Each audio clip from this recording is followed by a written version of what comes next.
Okay, remember that they're changing my voice. Now, obviously, how it ends has everything to do with Revelation 19 and Revelation 20. But before I begin this, I'd like to point out that what they're doing is extremely evil and wrong.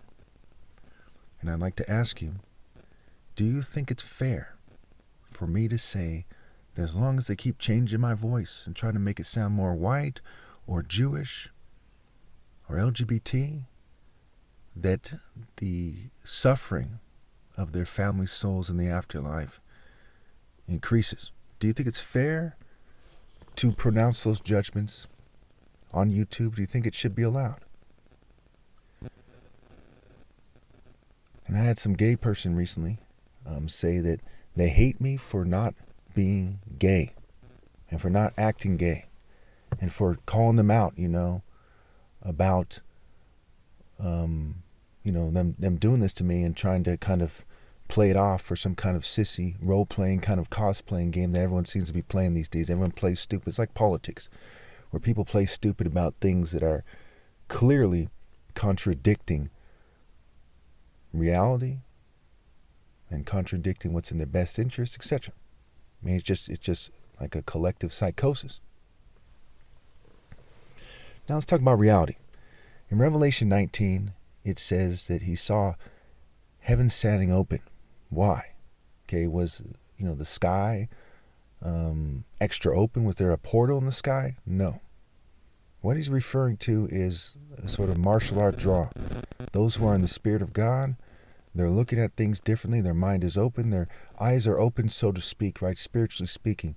And they perceive reality more, right? There's more going on than what you hear, what you taste, what you see, what you smell, right? And if you kind of hone your senses in the Royal African Falcon Martial Art Order in reality, instead of using psychology, etc., like the other martial art groups are doing, the military, the police, they just kind of use psychology and trained techniques, then you see something. You see the intense reality, right? Focus, moral intensity. God is morally intense.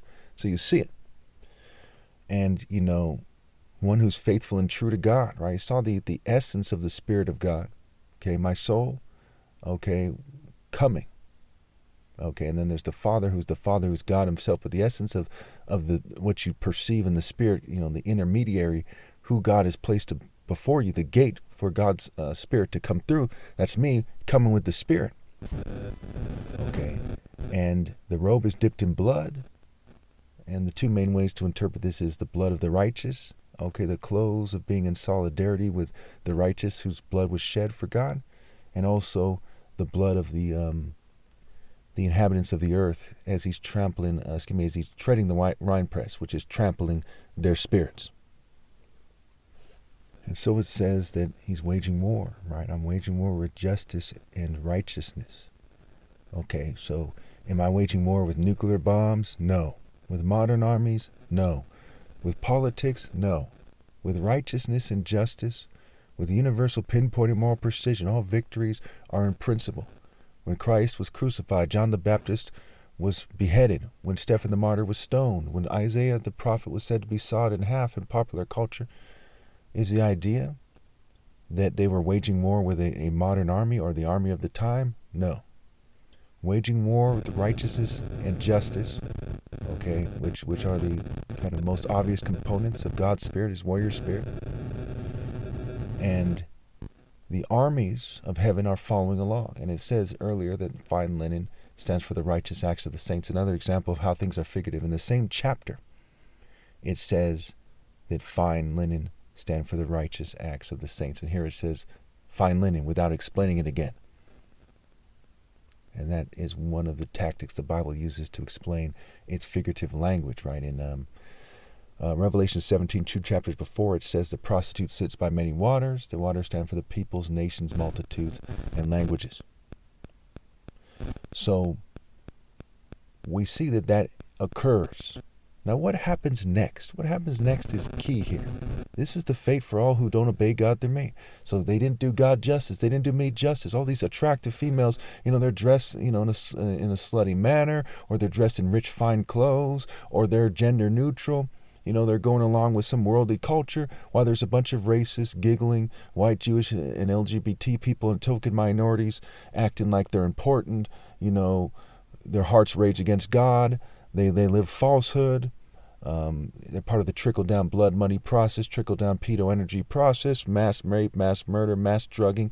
What happens to people who aren't man enough, and if they're a female woman enough to obey God through me, but instead they've found their life in the world and broken the great, some of the greatest commandments. 1 John 2:15, don't love the world or anything in the world. Whoever loves the world, love for the Father is not in him. And the greatest commandment is love God with all your heart. So if you love the world and you've merged with the world, you've broken the greatest commandment. So what happens to them? There's a sharp sword of Scripture to strike down the nations. Now, some of you are confused about whether it's martial arts or not.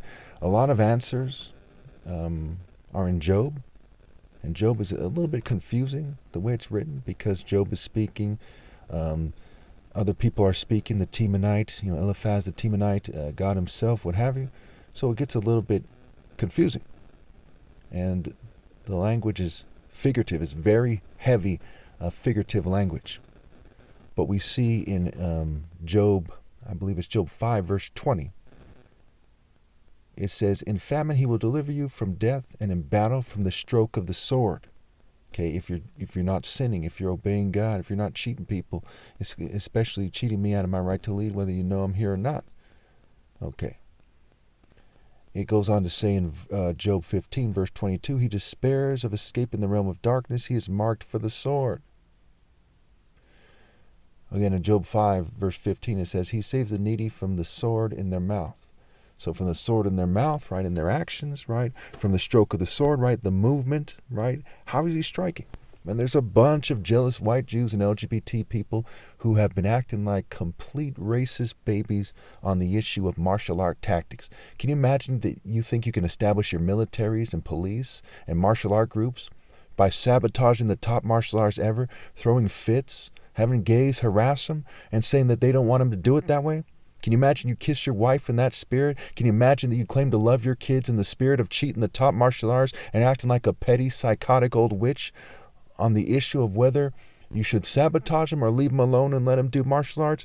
So we see that, the wrath of God is aimed at them and their families to the extreme.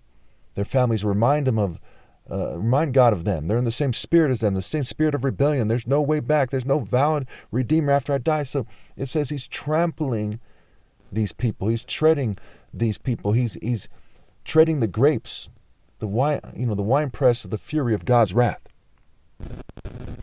And they think that, if they can confound my speech. Can you imagine if you had a parent, right? And you had a brother that you love very dearly, and your parent, was pissing off God, and you see your brother's soul getting trampled in front of you. And he says it's okay because if he makes it harder for Jesus to talk, that magically he's winning or it's worthwhile. Wouldn't you be infuriated at your father?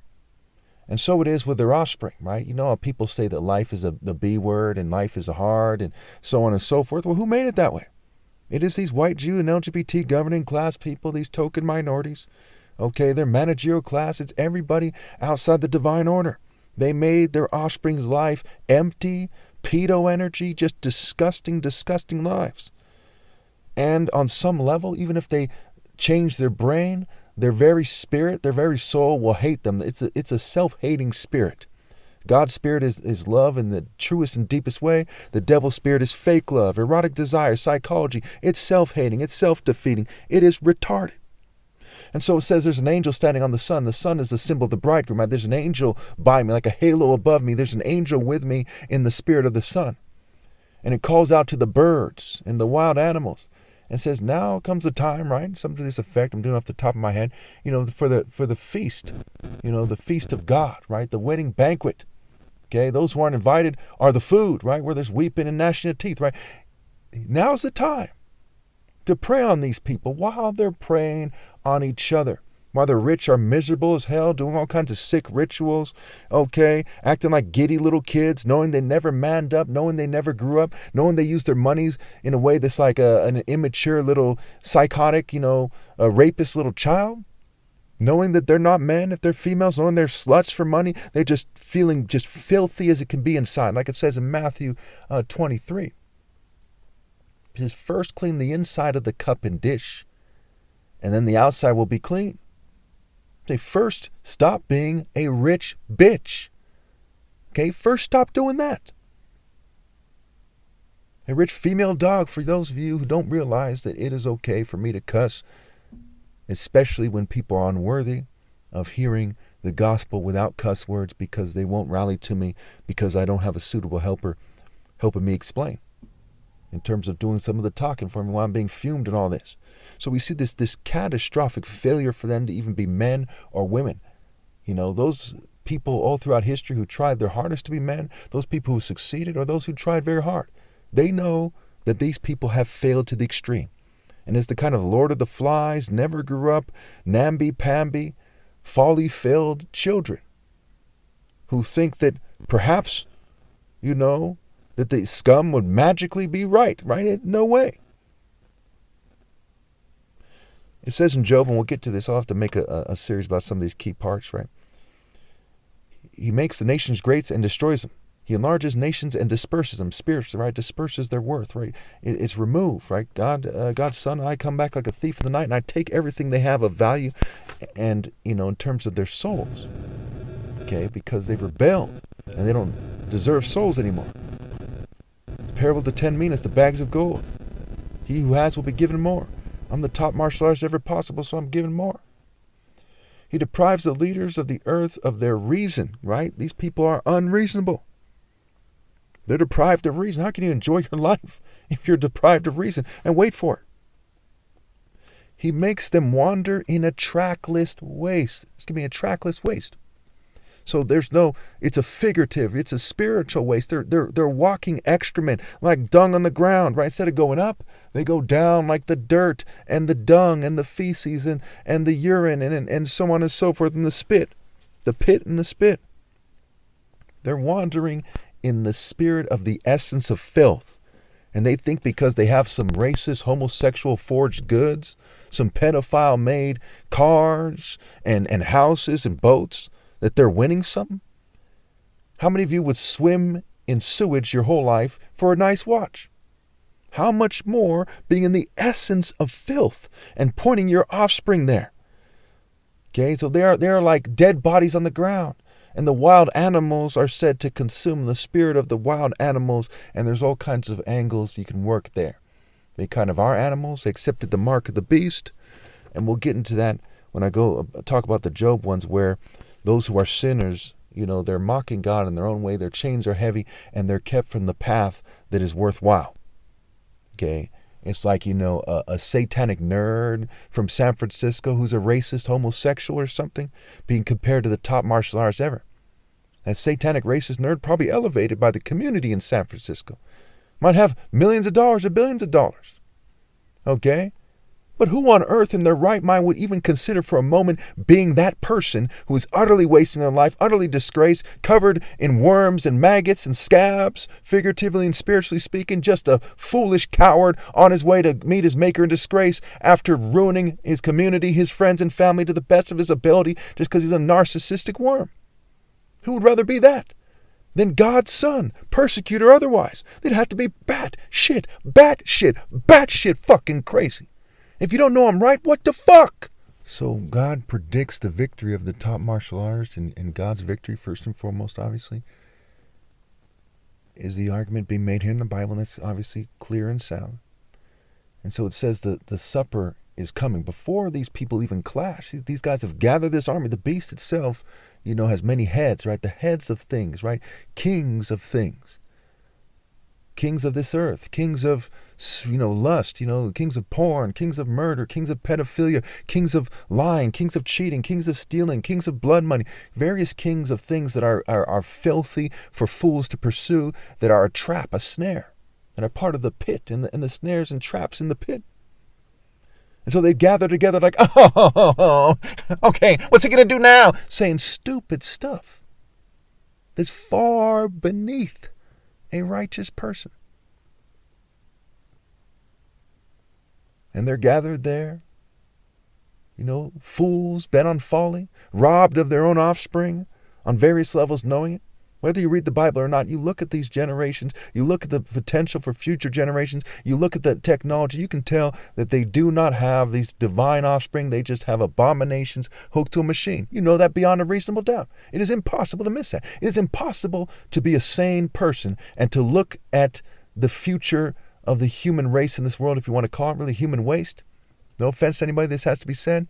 It's impossible to look at them and not know, okay, that there's no way for them to be worthwhile human beings. That's why I said stop reproducing. Don't be mad at me because you can't keep your legs closed, because there's horny devils and dumb sluts having kids with them. Don't be mad at me because of that. Just don't have any fucking kids, because they're going to be abominations and God's going to hate them and you can't take on God. So all your offspring have to suffer because you don't want to admit that you can't take on God. You don't want to admit that the first thing there ever was has to be God, because it had to be powerful enough to create itself. And for those of you who say, hey, well, science is still getting there, you don't want to admit that even to the agnostic who's a dumbass, he's too stupid to be monotheistic, that he knows the overwhelming logical conclusion with the evidence given is that there is a God. How else do you explain what came first? Not knowing is not the same thing as not admitting to yourself what the overwhelming logical conclusion is using science and rational thought. It's not the same. So when someone says they're an agnostic, they say they don't know. They say that they want to go with the possibility of that one in an infinite chance. It's just a speck of chance according to science, that magically the monotheistic person is magically wrong. That's not ignoring the fact that what are the odds that things were come out this way without a creator? What are the odds? You have to ask yourself the fact of the matter. The fact of the matter is no one in their right mind who doesn't believe in God is going to bet against God. Is going to bet against the possibility of God. That's a fact. That is, when it comes to probability and statistics, those are the facts there. That's the fact of the matter. And making it harder for me to speak doesn't help your cause. So they gather together and they get thrown into the lake of fire, killed by the sword. It's a slaughter. Because they are not the top martial artist. I am. And the spirit and the ideas they follow in their churches, mosques, synagogues, and groups are not God Almighty. I follow God. And all who follow God obey God through me, and you're all in rebellion. It is impossible to hear this video and to be sane and to not know that I won and that they lost and that they're acting like fucking bitches and that they've forsaken their offspring, their friends and family to the extreme. And there are no words for how much they've dishonored everything they stand for, including their churches and the flag. There are no words for it. So when July 4th comes this year, know that you're dishonoring your country more than anyone ever has, and you're enslaving your country more than anyone ever has. And that is not being brave. That is not being free. That is being a fucking bitch. Okay, so I often reflect on the things that I say in the videos. And I play little clips because if I play it for too long, it causes me to have certain health issues. So long story why that is. But as I looked at this thing, I saw clearly that they were trying to play me out. And I did not sound on the phone the way I sound when I bring it up. And that is key there. That is very key. What I was saying was correct and important to say. If everyone in America heard that video and took it to heart, this country would be a better place. Okay? So when they suppress my videos, they keep this country from being a better place. Whether you're a black supremacist, white, Jewish, Hispanic, whatever it may be, right? Whether you're a Christian, Muslim, Democrat, Republican, you have to live in this country, right? When you choose to live in this country, you're going to live here, right? And so if it's a worse place because you're suppressing my videos, then it's a worse place. Okay? You see how ridiculous it is for them to do what they're doing. It's just like giving tax breaks to the rich. Again, this is a social issue, not just a political issue. When the rich are hoarding money, it's in Isaiah 58. That which you did not do for the least of my brethren, you did not do for me. It's also in the New Testament where it says that. Okay? It is a religious issue, and it's a social issue as well. And it's very sad that people claim to be Christians, they claim to serve God, whatever label they claim to have, they claim to be monotheistic. If you honored God, you would not want the rich to hoard money while people suffer. You would not want people to social engineer. You would not want people to control sexual behavior. As soon as you do that, you're profane. So it's all flesh. So a kind of flesh-based desire and lust, a demonic lust, is your main concern. The Bible says the flesh means nothing. So why are you putting it on a pedestal? Why do you think it matters so much? You have to break down exactly, physiologically, in terms of biology, what a person is, in terms of science, okay? What exactly the body is full of, what exactly it's made up of, what a body is, okay? It's a sad day when you have to do that to realize why not to do what they're doing. But I do believe the vast majority of people have to do that. Okay? What you're selling everyone out for, what you're betraying God for, is not worth betraying God for. The body without the spirit is worse than a candy wrapper without the candy. It's worse than a bottle of water without the water. Okay? What good is it?